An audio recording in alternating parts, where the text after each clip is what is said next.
Israel बोरिया बिस्तर समेट रहा है। गाजा में ट्रंप का पीस प्लान नेतन्याहू की बमबारी पर भारी पड़ा है, लेकिन नेतन्याहू की जो युद्ध वाली नाक ऊंची थी, उसकी शक्ल सूरत 24 घंटे में पूरी तरह बदल चुकी है। नेतन्याहू बैकफुट पर हैं। नेतन्याहू ना सिर्फ गाजा में पीछे हटे हैं, नेतन्याहू ने ना सिर्फ लेबनान की जमीन से अपनी फौज वापस बुलाई, नेतन्याहू ना सिर्फ यमन पर एक्शन लेने से घबरा रहे हैं, नेतन्याहू कतर से भी दोहा पर गिराए गए बंकर बस्टर बमों के लिए माफी मांग चुके हैं।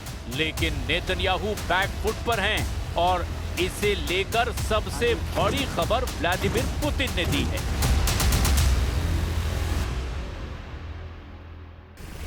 व्लादिमीर पुतिन ने बड़ा दावा किया है।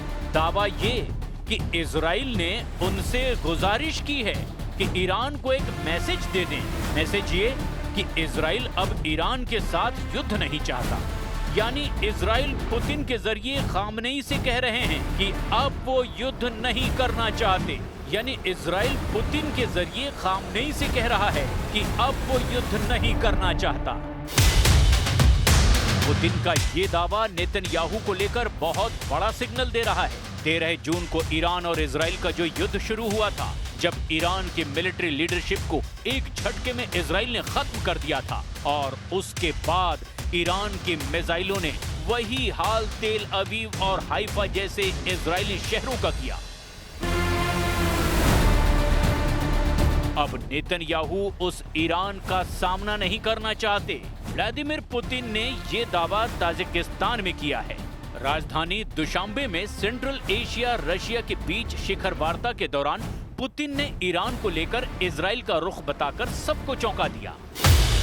ईरान को लेकर नेतन्याहू का नया खौफ वर्ल्ड मीडिया में सुर्खियां बन रहा है।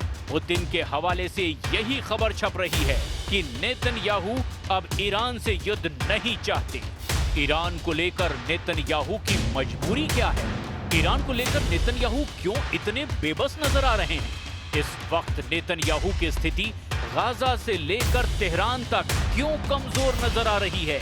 इसे समझने के लिए पुतिन और नेतन्याहू के बीच 7 अक्टूबर को ही फोन कॉल की कुछ डिटेल समझ लीजिए।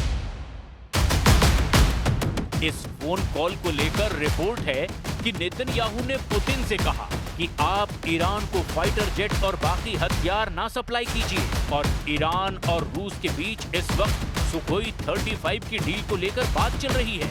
रिपोर्ट है कि नेतन्याहू ने इशारा किया कि अगर आप ईरान को हथियार सप्लाई करेंगे तो इजराइल यूक्रेन को हथियार पहुंचाएगा।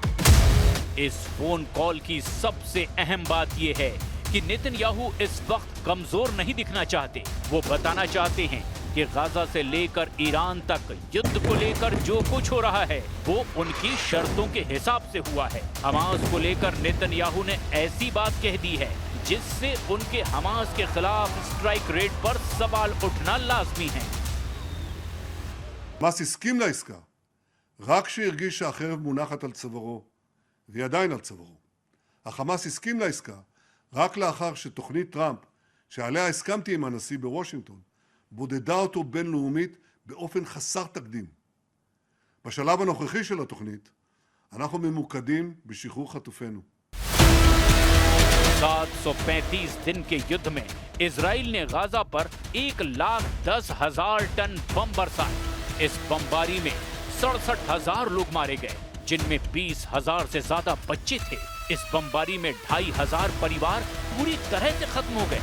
इजराइल की बमबारी में 1,70,000 लोग घायल भी हुए। अब हमास को लेकर इजराइल के एक्शन में ये बात साफ है कि गाजा में हमास की लीडरशिप पूरी तरह खत्म हो गई।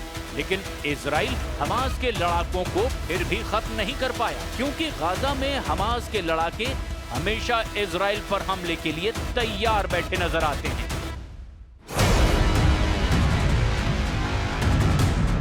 यही वजह है कि बंधकों को छुड़ाने का दबाव और हमास के खिलाफ निर्णायक कामयाबी न मिलने की वजह से अब नेतन्याहू को बैकफुट पर आना पड़ा, और डोनाल्ड ट्रंप के जरिए गाजा में जो युद्ध विराम हुआ है उसे नेतन्याहू के कमजोर युद्ध का नतीजा माना जा रहा है। तस्वीरें अब सामने हैं। इजराइल की सेना गाजा में अपना बोरिया बिस्तर समेट रही है। गाजा में डोनाल्ड ट्रंप का शांति मिशन नेतन्याहू की बमबारी के सामने भारी पड़ा है और नतीजतन नेतन्याहू की युद्ध ना खत्म करने वाली जिद कमजोर पड़ी है। साफ है कि नेतन्याहू बैकफुट पर हैं। वो गाजा से पीछे हटने को मजबूर हुए हैं। दक्षिण लेबनान से उनको सेना वापस बुलानी पड़ी है। वहां भी इजराइल का युद्ध सिर्फ हवाई हमलों तक ही सीमित रहा है। जब नेतन्याहू ने कतर में हमास की लीडरशिप को टारगेट किया, तब ट्रंप के दबाव की वजह से नेतन्याहू को कतर की अमीर से माफी भी मांगनी पड़ी। और यमन के खिलाफ तो नेतन्याहू कभी मजबूत नजर आए ही नहीं, क्योंकि यमन पर बमबारी के बावजूद हूथी ने इजराइल को टारगेट बनाना नहीं छोड़ा।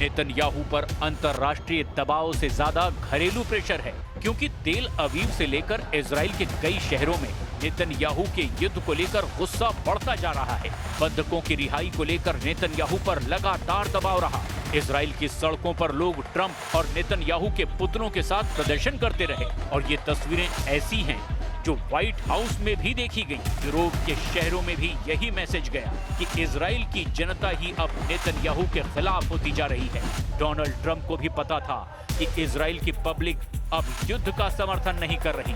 दूसरा सच ये है कि गाजा में गिरे हर बम पर मेड इन अमेरिका की छाप रही है। अमेरिका के अब भी इजराइल में हजारों टन बम सप्लाई किए जा रहे हैं। החטופים כולם ישובו אלינו. בימים הקרובים בעזרת השם נביא את כולם. לצד השמחה האדירה על שובם, הם יעמדו בפני משימה קשה של שיקום גופני, שיקום נפשי, ועם ישראל כולו יחבק אותם כדי שיעמדו מחדש על רגליהם. את החטופים החללים נביא לקבר ישראל. हमास के पास इजराइल के 22 जिंदा बंधकों और 26 इजरायली नागरिकों की लाशों पर इन सभी की वापसी के मुद्दे ने नेतन्याहू की सरकार को शुरू से ही हिला रखा है। अब नेतन्याहू चैन की सांस ले रहे हैं। गाजा में अब शांति लौटेगी, इसकी पूरी गारंटी अभी कोई नहीं दे रहा, क्योंकि इजराइल ने युद्ध तो हमास के खिलाफ शुरू किया था और हमास तो अब भी गाजा में मौजूद है। हालांकि अब बंधक लौट आएंगे, इस बात की गारंटी मिल चुकी है। देखा जाए तो गाजा में नेतन्याहू के युद्ध ने इजराइल को कई मोर्चों पर घेरे रखा। इस दौरान उसकी हिजबुल्लाह से भी जंग हुई और ईरान से भी युद्ध लड़ा गया।